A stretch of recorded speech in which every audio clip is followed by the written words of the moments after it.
Hello, and welcome to the eLearning and Instructional Design for Beginners podcast, where new and aspiring instructional designers start, grow, and advance their careers in instructional design and online learning development. I'm your host, Crystal Harper. I'm a former school teacher who transitioned to instructional design, all while working full-time as a single mom. Would you like to become a successful instructional designer without the burden of earning another degree? Well, then let's get started.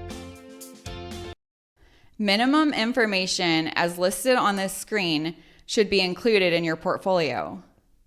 Your portfolio should be of high quality and professionalism of materials and appearance and presentation and performance.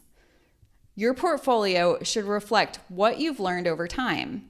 It should also reflect and include items that you've created and demonstrate your learning and expertise. Your portfolio demonstrates your abilities, creativity, and knowledge for potential clients and employers. Keep this focus as you build each section of your portfolio as outlined on the screen. Your portfolio should include projects and products that you developed and you're most proud of, and an employer or client would be interested in seeing your skills. So common components of your instructional design portfolio includes materials that you've created, including the skills that you've obtained and competencies that you've developed, your personal philosophy of training, your professional resume that we'll also discuss more about later, your website and or blog, and your philosophy statement. If you're a former teacher transitioning to instructional design, you most likely developed a philosophy statement before entering the teaching field. Your philosophy should have been evolving over time as you were teaching. However, going into corporate training, you will most likely want to tweak some of the statements to fit your desired professional goal. If you haven't ever developed a philosophy statement, you will need to develop your own understanding of an instructional philosophy. When you interview for positions, the employer will most times ask you to provide your instructional philosophy. Your philosophy should evolve over time to include various characteristics, one of those being technology and digital media. Your philosophy not only helps others understand you as the instructional designer, but it also helps you to better understand what you believe in and why you believe it.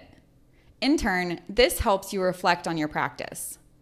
Developing your philosophy statement will help you gain personal insights as well as establish a plan that can guide your work as an instructional designer. So what should you include in your philosophy statement? Well, your professional mission, the core values guiding your work, it should promote equity and diversity, and commitments to your learners, clients, and your community.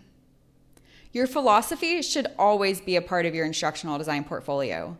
This document is essential as it shares who you are and what you believe in as an instructional designer. Keep the following tips in mind while writing a philosophy statement. First, consider your audience. Who might be viewing your portfolio? Potential employers or clients? Also, keep it short, concise, and use simple sentence structure. Use first person and present tense as it's a reflection of your values at this moment in time. Avoid broad statements. Be specific and provide examples. Play up your strengths. And don't follow the herd. The latest trends may not always be true to your own core values. Use honesty and integrity. Formulate your statement around yourself and your core beliefs, not what you think the reviewer wants to hear. Acknowledge your influences. Where did you adopt your philosophy and why? Credit those who have influenced you on your journey. So the last component that you need to display in your portfolio is your resume. In a few minutes, I'll talk more about how to make your resume in perfect condition to help you get noticed and hired in instructional design. Some hosting sites that I suggest. First, Weebly. Weebly provides fully customizable website themes and elements. And then there's Google Sites. I liked Google Sites at first. It's really easy to set up efficiently, but it doesn't have as much wiggle room to mess around with. I feel like Google Sites hasn't really developed lately, but we'll see. Maybe in the next coming years it'll get better. So if you really want to wow your potential employers or client, I suggest Wix.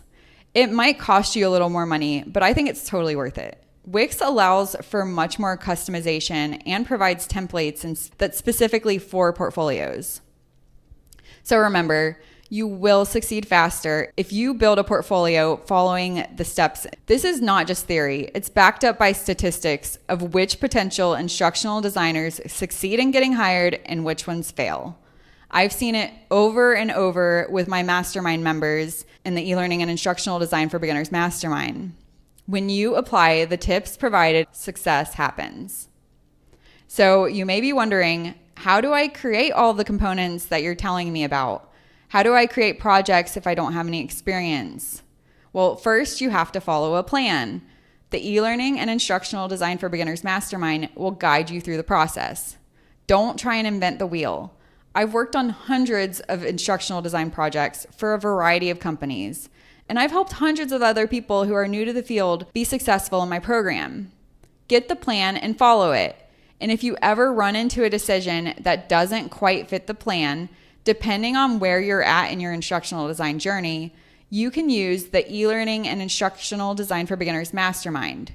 Go ask questions, be engaged in the forums so that you can get ideas and opinions from other people who are going through similar issues. The mastermind will help you figure out where you're at in your journey. Start there and do the next thing. All of those small steps will add up to huge success. You do have all the tools that you need to build a successful instructional design portfolio. So why are you having trouble figuring out what you should include in your portfolio? Because you're focusing on the wrong things. You've got to commit to your success and follow a plan. You've got to put your success and your future at the top of the list. It should be ahead of everything. So commit to your success, commit to following the guidelines discussed in this workshop, and I promise you, you will build an amazing instructional design portfolio. Now, I know this can all seem overwhelming, especially if you're doing it on your own. So if you prefer to fast track this process, have support and guidance and clear direction, then you can learn how to build all the professional looking projects that you need, learn the entire course development process, everything that you possibly need to know about instructional design in the eLearning and Instructional Design for Beginners Mastermind.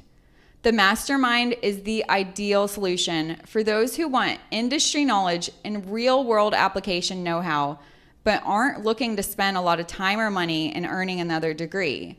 You just want to get noticed and hired.